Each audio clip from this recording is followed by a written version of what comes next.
Today, we're stripping podcasting down to its simplest form.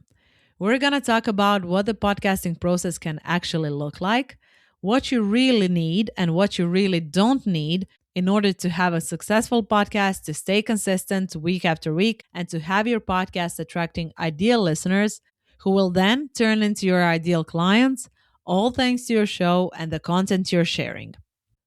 And just to set some expectations, we're not going to talk about inner work or mindset shifts in this episode, but instead, we're going to focus on the technical aspect, the recording process itself.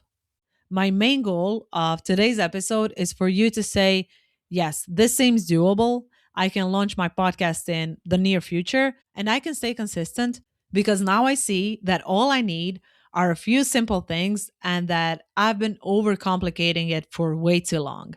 By the way, this was me as well. So if you're ready to finally get started, keep on listening.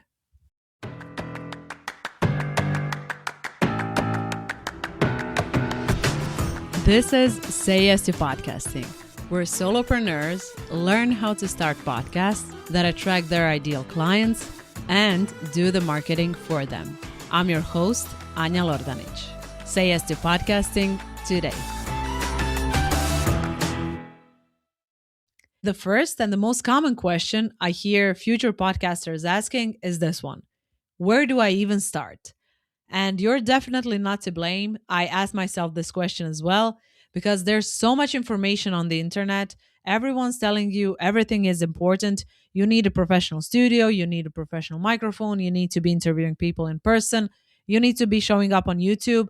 And here I am telling you, you don't need any of that in order for your podcast to attract ideal listeners that will then turn into ideal clients. Instead, the answer to the question, where do I even start, is start with what you have. And trust me when I say this, because I recorded a dozen episodes with my client remotely who only had her iPhone microphone at hand. She didn't even purchase her professional microphone at that time. And we recorded, edited, and published a dozen episodes that are now out there for her ideal listeners to find and see and get to know her. So start with what you have.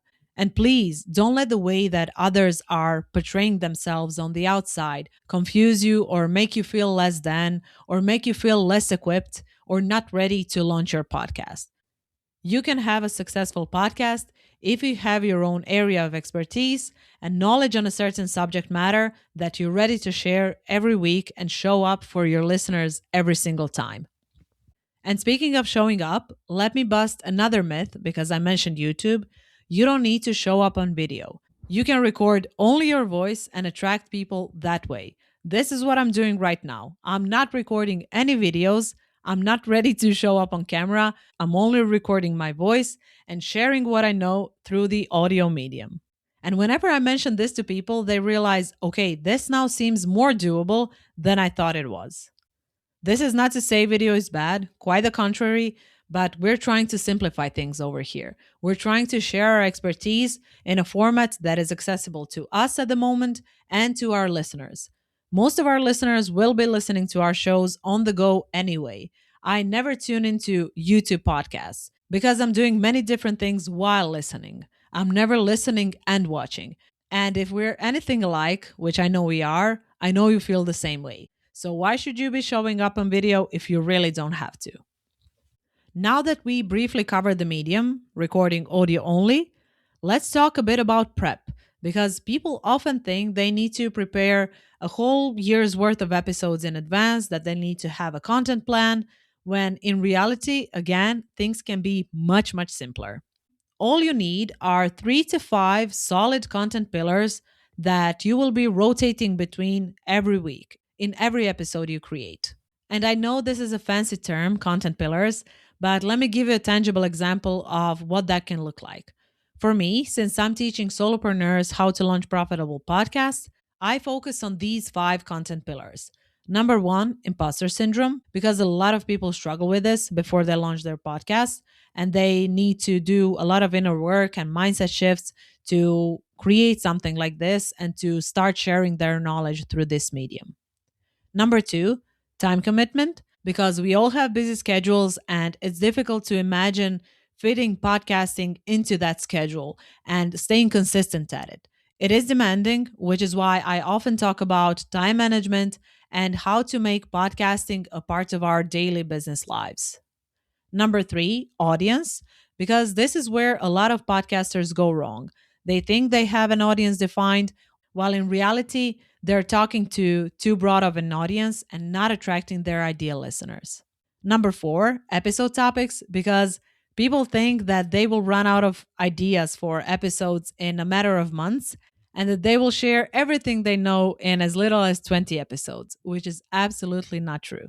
And number five, my fifth content pillar is podcast monetization. This is also one of the most common questions, and I will keep on addressing it. I will keep on talking about it because people look at podcast monetization only through the lens of sponsors, which is again not the only and not the best way for podcasters to monetize their shows. So now that you've heard what my five content pillars consist of, imposter syndrome, time commitment, audience, episode topics, monetization, you will realize that inside of each of these pillars are dozens, if not hundreds, of podcast episodes, and that I can keep on running this podcast about podcasting for 5 years straight without ever running out of podcast ideas. So I hope that with this part, I showed you that you will not run out of podcast episode ideas. You just need to look at them differently. Look at your podcast content through your 3 to 5 core content pillars. And when it comes to delivering those episodes to your audience, speaking about a certain topic, how do you go about that? This is also one of the most common questions people ask. Do I need just a few bullet points? Do I need an outline? Do I need an entire script that I will read off of? And this is a matter of personal preference, but this is what I always say to people. You know what you're talking about. You explained this concept dozens of times, and all you need are realistically 5 bullet points, and you can get going. And the truth is, your listeners do not need you to be overly polished. Your main goal for every episode is for you to teach your listeners something, for them to take an idea or a tip from the episode and implement it to their business. That is it. And speaking of you teaching your listeners to do something, you don't need guests or you don't need an interview only show to make podcasting work for you. I always encourage experts to focus on solo episodes because that is the fastest way for you to showcase your expertise and for you to attract your ideal listeners. And for your listeners to realize you're the expert they want to learn from and that they want to hire. Guests can be an amazing addition to your show, don't get me wrong, but they need to be strategically chosen and handpicked. I will talk more about that in future episodes because it's important, but that is not the focus of today's episode. Okay, so far we talked about starting with what you have, creating 3 to 5 content pillars, recording solo episodes, keeping things simple, and at this point, I'm sure you're curious about the editing process itself. This is exactly what I do.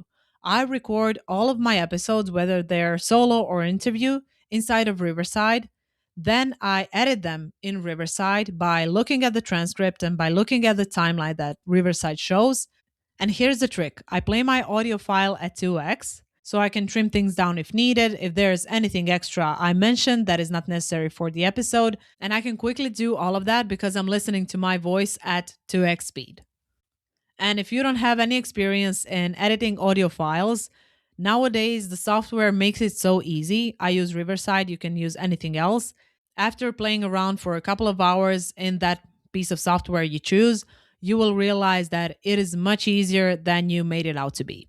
Anyway, what I always suggest to people is to trim some mistakes or some extra bits that you don't think are necessary or crucial for the listener experience or for the content for the episode and keep everything else. Keep yourself being a human being. It is okay to make a mistake. It is okay to laugh at yourself. It is okay to forget what you wanted to say next, and people will always appreciate that. Now that you quickly edited your episode, you're done, you're now ready to publish it onto your hosting platform. And this is what a lot of people struggle with. So let's resolve this once and for all. Your podcast needs a home, and your hosting platform is the home for your show. You set up your hosting platform once, and this is where you upload every episode you create, which automatically distributes them to podcast players. That is it. You set it up once, and you're done. And now your episodes are out there for your ideal listeners to find them and consume them. I hope that this mini podcasting guide gave you an idea of how simple things can be. You can record audio only, you don't need to overcomplicate it with the tech. You can record by yourself. You can plan your content using simple content pillars. You know what you're talking about, you already share this. You can start recording, you can edit those episodes quickly and upload them to one single hosting platform. That is it. And if you need additional encouragement, don't worry, it will not be perfect at the start, but you're the only judge of what perfection means for you. Your listeners will love what you have to share because they're looking for information you're able to give them. And when you reframe it and when you look at podcasting that way, you will be eager and excited to share your knowledge with the world. And if you need my help sharing your knowledge with the world, I would be happy to serve you, just like I helped that client publish a dozen episodes with what she already had. So, whenever you're ready, you can book your recording sprint by clicking the first link you see in the show notes. You'll enjoy recording sprints so much because all you need to do is show up for 1 hour. Let me ask you strategic and intentional questions about your expertise and your offers.